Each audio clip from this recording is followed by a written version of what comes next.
All right, Debbie, we are back speaking again. We're starting to speak a lot, these days. We are. I know it's a pleasure. And then we've kind of known each other adjacently through LinkedIn for a while, so it's really nice that we've started this regular dialogue with each other. So thank you for coming on. Yeah, thanks for having me. So I want to kind of kick off what we were talking about right before we hit record, which was about mentorship, which I know you're passionate about, so am I. Well, I'd love to hear and for the audience to hear your story related to why this is such an important thing in your life and in the business. Mm-hmm. Yeah, so I'm really excited to be having the conversation with someone like you. I have grown up through the industry, um, education straight into a career. I've been blessed to use my education and work in the fitness industry and grow into the wellness industry, working for 2 hospitals as director of wellness. One of the things I've enjoyed the most through all of that journey, Darian, the highs and the lows of all of it, has been training and developing new team members and the mentorship that comes with it. And I've had oodles of Group X instructors and personal trainers under my directive, health and wellness coordinators, fitness coordinators, you name it. And I am very vested in the health and wellness of the fitness industry. And the way I see it right now, my passion is a little bit fired up even more post-pandemic because I don't see the industry rising to the occasion to fill the gaps with one of the biggest challenges I continue to hear still, even in a webinar this week, that there's not enough seats on the bus in the fitness clubs. Still can't find personal trainers to come into bricks and mortar, still don't have enough fitness instructors. And to me, the solution is the opportunity to mentor and develop persons that are maybe sitting on the periphery, contemplating a career in this industry, which has given so much to me. That's why I'm so passionate about it. And or they have newly joined the industry and are seeking some mentorship and or direction, because there's the career path that's open to fit pros today from when I started is so much larger. You can do so much more than Group X and personal trainer. And that's not being dismissive. It's, excited about opportunity that's come out of where we're going in the industry.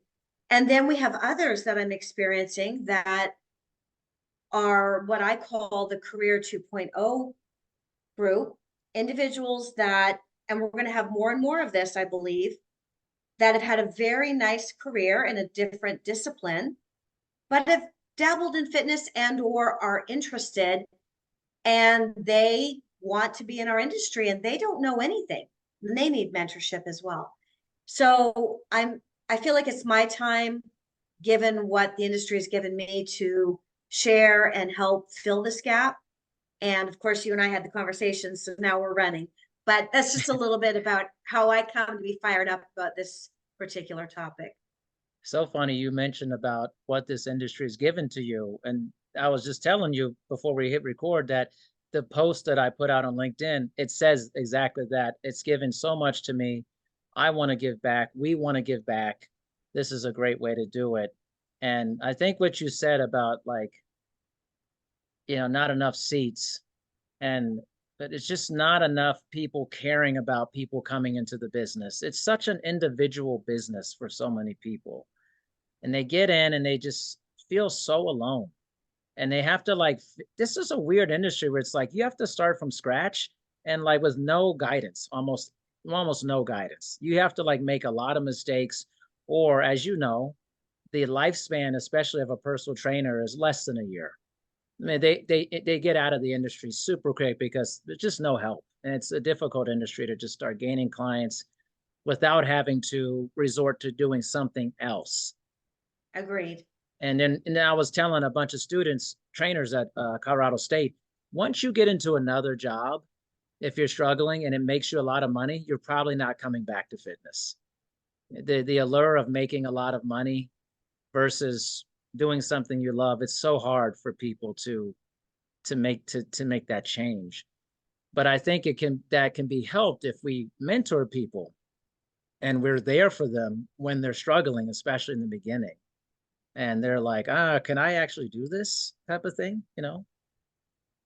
I so agree with you because I think there is a huge opportunity to provide the mentorship, training and development, career mapping to give fitness professionals an understanding in the how to make a living in our business.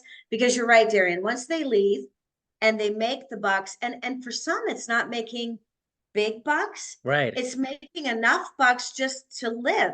And that's heartbreaking when we're in a servant leader industry. And I don't know about you, but in my career, the individuals that I've met at any point in their development, they are heart filled leaders. Yes. They're in it, like you said, they're in it because they really want to make a change in someone's life and provide their skills to someone to make them feel better, move better, all of the things, and yet not have the opportunity to make a living, just a basic living to do it, right? And so, yes, you're right. When they leave and they can make a living doing something else, why would you come back and not and struggle to pay bills? I don't. Yeah. It blows my mind too. It just is a bit of a disconnect. Well, let me ask you this, and I think we may have discussed it, but I think especially in this podcast format where this is going to get out to a lot of our colleagues, we're going to tag people, both you and I, Mm-hmm. and I would love for the audience when they listen to it to give us feedback too. But Mm-hmm. in your opinion, Debbie, why do you think this mentorship initiative has not gotten off the ground in larger institutions in our industry? I think the answer to that question, given my knowledge of a few institutions intimately that I have been involved with, others a little bit less, just in a speaking capacity, is truly that the mission, vision, and values have been loaded with other priorities. Let me say it that way. Not good, bad, right, or wrong, just other priorities.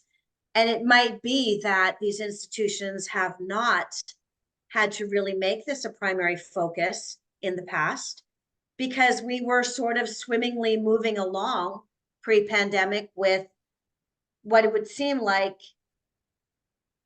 big bricks and mortars with enough employees to do the things that we're talking about, providing fitness classes and personal training and health coaching. And if not, many had their own in-house certifications and or trainings, right? So I don't know that this lack of staff and this big void that we're encountering right now has been something previous in the industry that's really such a hardship that any of the institutions had to put it as, one of the top five priorities for any fiscal year. I think that's probably one of the reasons it hasn't been tackled because it hasn't been such a huge gap as it is today. What do you Uh, think? it's very interesting. I think that that's certainly a large element. I think for sure. I think also that, obviously staffing for something like this is a pretty large endeavor, especially I think if you're in whatever large institution is in our business, it may feel like, well, this is a huge amount of people we have to serve. And as if Mm-hmm. monetarily speaking, a lot of the business is based off of the consumer and making money, increasing profitability. And while there is some level of professional development for our colleagues, that development has not been geared towards mentorship. It's been geared towards, things like, how to do certain exercises better, different routines, this type of group X class marketing, selling, but it hasn't actually been through the healthfulness of helping someone through their journey, their actual journey through the business as a mentor. And I think we forget we're in a service industry. We're so focused on the clients or the members, we forget that we need to focus on the colleagues as well. We're forgetting about each other. I think it's like a blind spot for us that Mm-hmm. we don't see each other. but we definitely see the clients. We think so much about helping clients and Mhm, patients, but we literally forget about ourselves. It's a weird thing that we do as people often. mhm. I think you're right. I think this conversation, it's so interesting because I have 23 years of working for hospitals as a Mhm. director of wellness. So I've worked intimately with physicians and allied health professionals, nurses, who are a group of the least healthy employees in any workforce, right? True Yes, statement. yes, And it's the same disposition there, Darian, that I experienced. And my heart would hurt for them because in the nursing field, they are trained to take care of everyone else, and often at the expense and encouraged at the expense of their own health and well-being. Because it's not uncommon, nurse directors and managers, and I would hear things like this and I'd be like, is this really how your industry is? Because nurse directors eat their young. This was the expression all the time. And so you learn through the school of hard knocks, but it's not a disposition that grows their nurses in taking care of their own health and well-being. And we have a little bit of that too in the fitness industry. I feel like it's easy to be very outward focused on our clients and our members and do right by them and do well by them. And meanwhile, we are not necessarily, you're right, seeing each other and providing the support that we all need. It's just, we need it. Mm-hmm. and I think that's one of the issues. It's like you and I and a bunch of other people, we go to these conferences and we have these wonderful engagements with people there, and we realize again the power of community and why we need each other, and then we forget about it the other months until we come back. And that's what needs to change, is like, what's that gap? How do we cover that gap between those meetings, those conferences, these touch points, that we're just not feeling alone? I feel like Mm-hmm. it's a very lonely industry, and it suffers from the same loneliness epidemic that is occurring all over the planet at this point. And Mm-hmm. mentorship, I feel like, is a great way to help try to curb that. And we have Mm-hmm. so many other resources. Like you said, you're coming into a business now. If you listen to this, you're a new professional, your pathways are so numerous. Oh. I mean, imagine what it was like for us 20 years ago. It's like very few pathways, and you had to have a lot of education to get to a certain point, or this area, or it is like the wild west of opportunities at this point. But even if you have something that's very different, you still need that connection point. There's someone to help you through the good times and the bad times. So I think what you and I especially are trying to tackle is what happens in between these great Mm-hmm. connection events, and how can we pull you along between those times. Mm-hmm. Yeah, it's interesting. It is such a dichotomy. And the American Surgeon General released 3 advisory papers between November of 22 and May of 23. Yep. And one was the number one concern at the work site is mental health and well-being. Then the loneliness epidemic paper came out, which you're referencing. I love that And paper. then it's amazing. And then the Amazing. third was our children are not okay due to the impact of social media. If we look at our industry and the way you and I grew up in it, and I do think it has changed phenomenally, is that we grew up chasing the connection. I do believe we came into it with the spirit of, I know I did. There was a celebration of a young fitness professional if you could multitask and have different certifications. You could teach more than one modality, right? Or teach group X and personal train, you were gold. I mean, that was, so we were very proactive in our learning, our growth, our development, and finding our networks to support that. And I think by virtue of having more than one certification and going to many conventions, we somehow found our people, didn't we? Like Yeah, I know who for my sure. people are, and I'm still friends with them today. We go to Idea World, and it'll be like we picked up from Yeah. last year, like you said. But we're in this industry of servant leadership. It's a service industry. It's an industry of community and connection, and social fitness is a term. And here we are, like you said, incredibly lonely. it's this incredible dichotomy to me of how do we fix that? And that's, I think, ever more present now, post-pandemic, as so many fit pros have elected to work from home, Yeah. hybrid, a little bit of both, where that has exacerbated this loneliness epidemic in our industry. And yet we're social beings and we need the connection. We badly need the connection. It's weird. It's like we want that connection badly, but we also do a lot of habits and practices that work against that at the same time. But there's also a good, like you and I are doing now, speaking through Zoom and a virtual format. There's a lot of positives to that too. And that you and I could actually do this. I mean, this was science fiction when I was growing up doing Me too. this. And it's amazing. We humans have created amazing things to create connection, but we actively work against it. And I love that term chasing connection, by the way. I love that. Like I feel like we were super into that when we started. We're like chasing that connection. And I think we felt like we knew how to do it too. Like we knew how to reach out. I think for this generation, what I think that the gaping hole that we're stepping into is we're actually having to teach the connection, chasing the connection too. We had to actually teach it. How do you Yes. chase connection? That's not natural Yes. for the younger audience. They don't even know how to start. No, can I share? I love this conversation with you. I want to share two encounters that I've had in the last 24 hours, Darian, which highlights this. And I know I'm of a certain age. I've been in the industry a long time.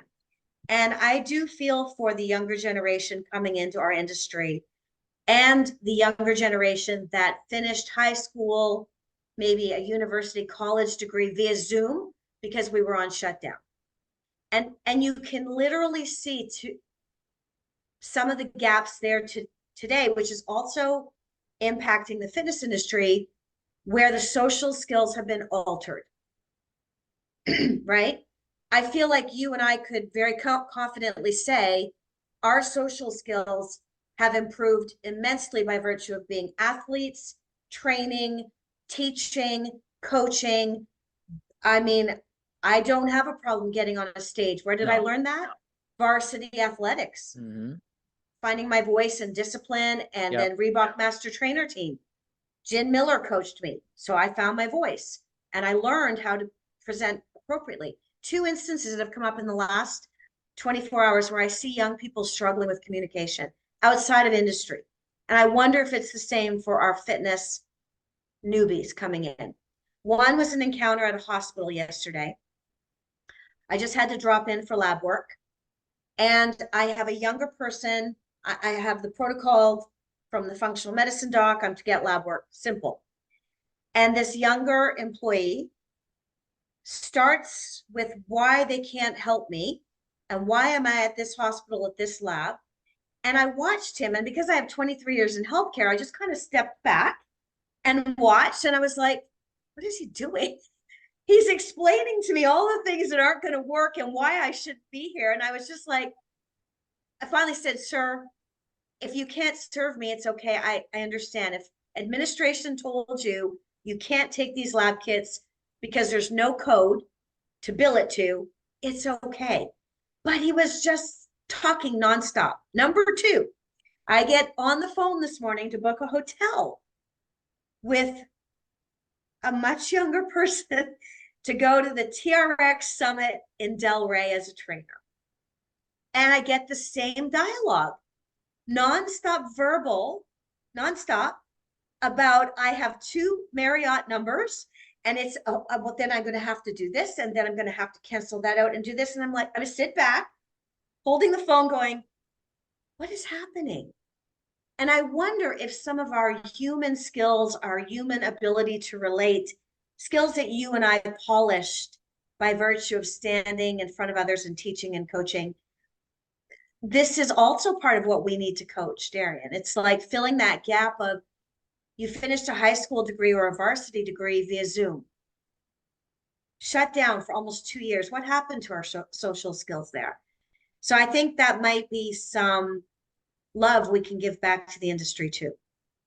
Yeah, those are great stories. And I think it's also teaching a generation of people how to have a nuanced relationship with the technology they grew up with as well, because it's like anything. If your worldview is very isolated to a very small thing, Mhm, you don't mhm. understand the larger worldview of like, okay, there are very many negatives to this, but there's also many positives in a nuanced way. We're not saying don't use this, but use it in a way that will be a powerful benefactor for you, not Mhm. a negative in your life for that. But what you're talking about especially is like this erosion of of connection, of being able to even Yes. form the connection. It's like you're losing, the signal is getting lost, right? Mhm. It's and unfortunately, I think what we're gonna have to do is start teaching how to form that those synapses to start firing again in a way. Mhm. Because I was at Colorado State this week for kind of, I was promoting our mentorship program, Mhm. and it was great. I talked to the training staff, campus recreation, and we have lots of people who want to get mentored, which is great. It's a good start Mhm. what we're doing. But the number one thing is like they don't even know how to start meeting people. Like they don't even, which is funny to me because this is a generation that has every resource available to meet people, but doesn't know how to do it. Whereas you and I did not have these resources. We That's a had to good point. hustle. We had quarters, putting in a payphone, calling people, dropping by businesses, whatever it Mhm. is. Like, but that sort of hustle, it like hardens you towards that. Like you start building this callous, like I just go up to anyone. I'll start doing it, like they Mhm. don't have that. Mhm. So even though they have much more than we did, they're struggling immensely to even know how to use all this stuff that they have for their Mhm. benefit. Mhm. I think it's interesting, isn't it? It's more, but it's different. And yet when we talk about what it is that we're doing in the industry and the services that we provide, which are Yeah, so needed. We just don't have enough fitness professionals to serve the need. All the yeah, reason to get more young folks excited about what we right. do. It's predicated upon human relations. So for us to be effective in our work would mean that we have to have the ability to relate to one another with a great deal of empathy and understanding and in the moment awareness. So many human skills, right? Like you're Human saying, skills. Yeah. because if Darian shows up to a personal training appointment with Debbie and he only slept 3 hours Yeah. and isn't well hydrated, didn't take his medicines in the morning, but he showed up, maybe the protocol that Debbie thought was appropriate for today is in fact not. And the emphasis is not so much on the exercise output as finding out what's going to make Darian feel better Right. today, right? Maybe we're going for a 15-20 minute walk outdoors and that's the session for today. Yeah. And we're going to walk and talk for a little bit. So yeah, it's really interesting, the having so much available and so many resources and high tech and all of it. Yet when we come down to it, there's a couple of fundamental things that we need to be effective Yeah. to make change. To make Mhm. change. And I think, as I was telling you also before this, I truly believe the capacity for our seasoned professionals like us, they have a huge heart for this. They actually Mhm. do. And for our seasoned professionals that are going to watch and listen to this, we see you. We know you want to be a part of something like this. And when you check your LinkedIn and you see what I like, you'll see it's tremendous. Like there's a I'm tremendous excited to heart for look. this. Mhm. Like our colleagues want to be, because they all got into it for the same reason, to help other people. But even just like the new people or the 2.0, seasoned colleagues need direction too in this. Mhm. Because you may want to mentor someone, but you think, I'm alone. How do I even start this? I want to like mentor someone, but like I don't want it to be weird. How do I reach out to someone? Like that's what Debbie and I are trying to do, create a buffer so that there's an intermediary and we could help with that. But I would love for you to speak, at least in my experience. I think there's a huge heart for this from our colleagues. Well, I'm thrilled to see that and hear it. I'm going to go check that LinkedIn post to get in there. But I'm not surprised, Darian. I'm truly not surprised. I might be overwhelmed when I see the response, but I'm not surprised because I know many in the industry like you and I who have grown up through it, stayed with it, and have even more fire for it now, even given all we've endured with so much loss in the Yeah. last 4 years, because we've all, lost certain things. I think it's just an exciting time to reboot, and it is the right time for innovation and creativity and to try new things. It really is. Yeah, I think so. And I think what's even, I want to be respectful of this, but I think so much of our business has been a lot of uh, kind of a dog and pony show, pop and circumstance. And we've elevated kind of this idea of the gimmickiness of our profession, and often sometimes different products and services, and sometimes people who are not necessarily looking out for the industry. And so I feel like we got to rein that in a little bit too. And not saying like there's a place for a lot of different things, but I would like to, in our adventure in this, is really get to the point of speaking with people who maybe just really they have a gigantic platform. Be like, listen, this one of the greatest things you can do with this platform you're doing is give back to our community. Like, if we're really serving the community, we need to serve our community, like the Mhm. people who are in it, because you got somewhere, but you didn't get there by yourself. And we need to get back to each other for that. And as we mentioned, I want to be very transparent during this podcast. We mentioned about this isn't a money thing for us. We're giving our time, and we're asking other people to give your time. This isn't a money scheme, right? This is about giving back, truly Mhm. giving back. 1000%. Mhm. Yes, and not looking at, oh, this is a step to something else to create this. No, no, no. This is literally about a true heart for helping people that are working in the business. Mhm. Yeah.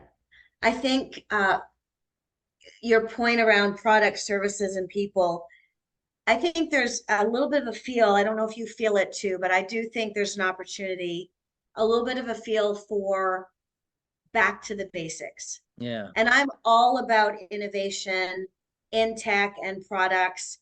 Yes, we do need to take all of those steps as well, but all of those things require someone to create an introduction to a product yeah, and or teach how, and or if there are outcomes aligned with a certain product, like a glucose monitor and or other things on market that are becoming readily available to the average consumer, which they weren't 3 or 4 years ago, just using that example. There has to be a human person, professional like us, to help a client interpret data. Number one.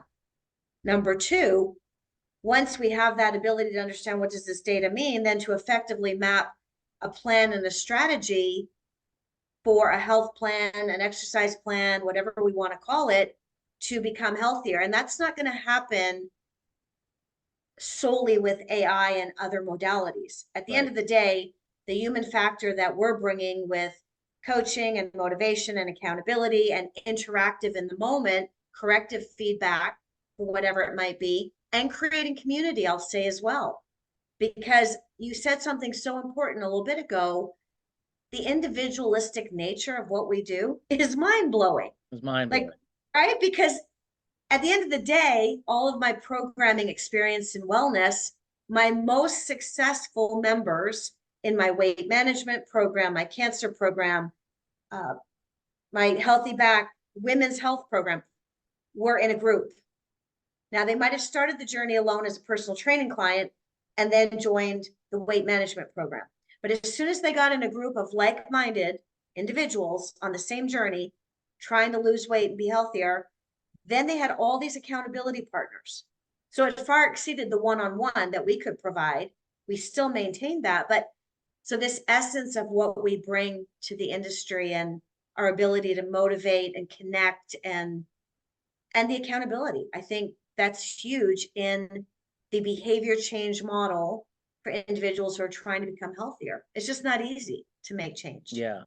And you know what? You mentioned behavior change. What's interesting is we're embarking on this very large behavior change model for clients and patients and members. We need to put that on ourselves That's as good. well. And we need to make behavior change in our industry extremely important for our colleagues in the sense that a behavior of a uniting behavior. And Yes, the industry is only as good as the quality of people that are in the industry. correct.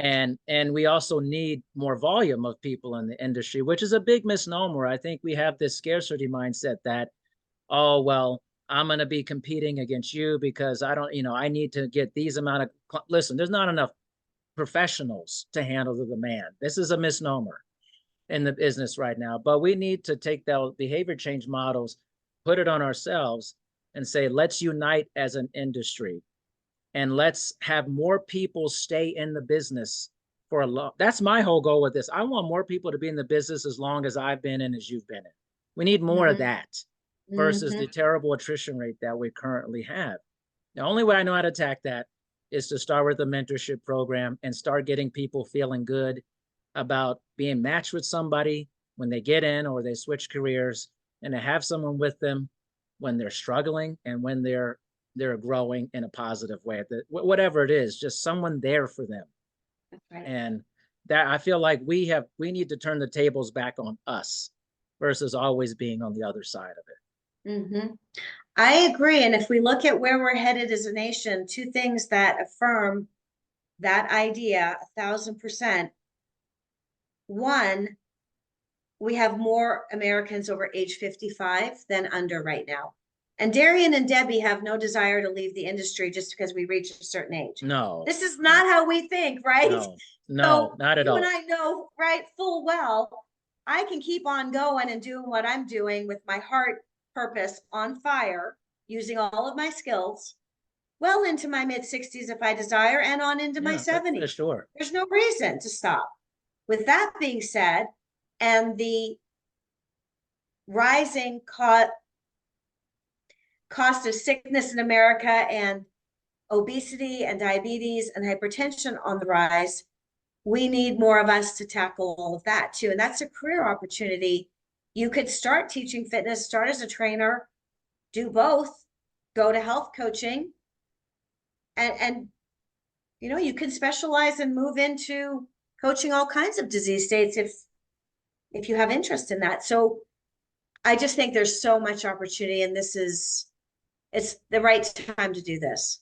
It is the right time to do it. You know what I'd love to do too is part of and I think this is maybe larger than what we're doing, but I think it'll be kind of a nice offshoot of it is, a lot of our colleagues, myself included, run their own businesses, and they also often move to other things because of the health insurance aspect of it, but not knowing that, especially if they're single or they're by themselves and not making a lot of money, they could buy a plan through the market insurance place, and within that plan, they could get a therapy for free within that plan, and zero deductible waived, Mm-hmm. get therapy for Mm-hmm. free as part of your investment back into yourself to be a better professional, to be in the industry longer. A lot of our newbies don't know that. They're underneath their parents' health insurance plan. They're terrified of what it means when that ends for Right. them. And then they feel the pressure to leave the industry because of things like that too, which Mm-hmm. which we in our country we have really pushed people to get jobs because of that versus getting a certain job because they actually want to do it with that. Right. So there's some nice offshoots too that I think we could tackle Mm-hmm. within this. Mm-hmm. That's very astute, because I think growing up in fitness, and or if you're contemplating taking the step into the industry, if you could have some of those quality conversations beforehand. Hey, Darian, I love fitness. I think I might want to do my degree in exercise science. And I'm watching everybody do their own business, and I think I might want to start my business one day. What are the 10 things I need to know, Darian, Yeah, while I'm studying, so that when while I I'm studying. graduate, right, I have taken the right courses, I've taken some, steps to learn more about what it is to set up an LLC, have your own insurance, maybe a couple of accounting principles. When does a wellness lawyer become important? I think that's a huge give back to Darian. I Yeah. think that's awesome. I Mhm. think it's a big one. And actually, I'll go back to my meeting with those trainers at Colorado State. is they're terrified of what it means to be outside of that kind of cocoon, working in that environment out there. And part of it is like, what is the daily, what's the day-to-day management of being doing this job like? I have no clue what it's going to be like. Wow. And Yep. placing somebody with a mentor who has done this for a long time and can say, before they even get into it, while they're studying, here's a typical day, here's what you can expect, eases the anxiety. And as we know, anxiety is a gigantic portion of our younger generation. They're anxiety It riddled. is. And Mm-hmm. part of that anxiety is anxiety of the future. Is this world a good world for me to be in with the state of how things are? I'm so nervous about my life and being an adult. How am I going to support myself? How can I even get a house? How could I afford to get a house one day? All these things. Yep. And if you could help them Yep. like feel less anxious about the job life they're going to go into, that's another great reason for mentorship. I totally agree. And with this, we know that Zoom is not going anywhere and the hybrid workforce is not going anywhere. I think we should be, and I know we will, celebrating and lifting those young persons up to understand that entrepreneurship can be viable and what are the tenets of that. And that's a really good give back. Really Yeah. good. I think it's Mhm. just it's funny. I think we have such synergy about it, you know, and I think that, so for everyone here, I think it's just, if you have a heart for mentorship, and certainly you have a heart for being in the business, you chose to be in it, and it's probably done quite a bit for you. This is a great way to get back in the game with just your time. And Yes. you know, literally a little bit of your time. I mean, you can get a lot of things back in life. You can't get time back.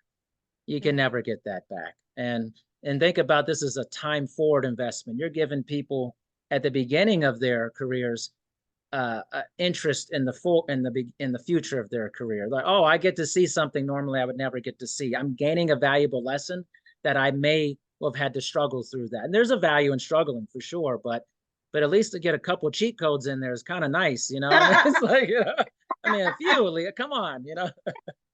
What are those study guides, Darian? Remember you not the Yeah, Coles the cliff notes, but the, notes. Yeah, yes, we gotta yeah, give something to people, you know. Like you right. shouldn't just have. You shouldn't be alone. My thing is, just shouldn't be alone going into it. I mean, if somebody should love you and care about you when you come into the business, and be your champion for you. And Mm. that's how I feel about it. I spent my past 23 years, especially in the last 10, trying to be a champion for as many people as possible as they enter the industry, finding jobs, all those things, so that they can do the thing that they want to do. Because who wants to do something that they literally can't stand on a daily basis?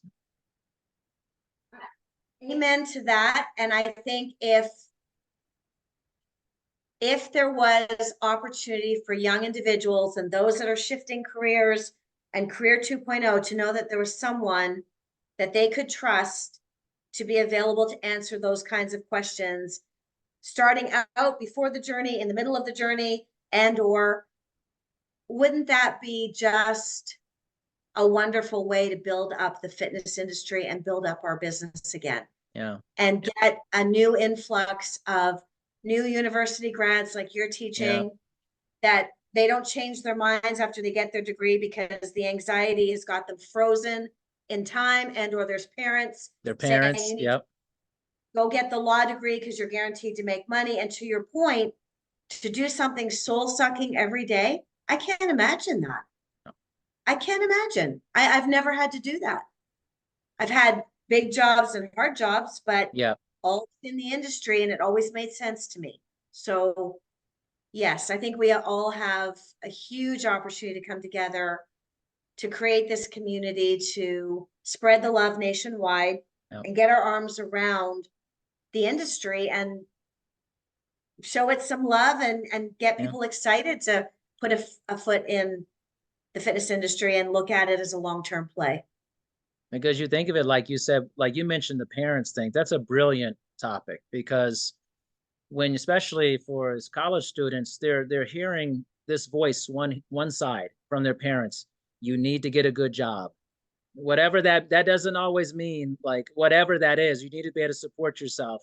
And if you tell them like you're going into art or you're going to be a personal trainer or they think, oh, my child's going to struggle. My child is not, they're going to live at home longer. They're thinking all this stuff. Instead, there should be another voice also. And that's where I see our program, the other voice.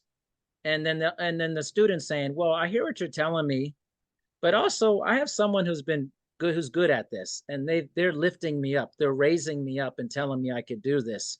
Let's Mm-hmm. get two different opinions here versus Mm-hmm. the one here that is so powerful that tells you, abandon this idea.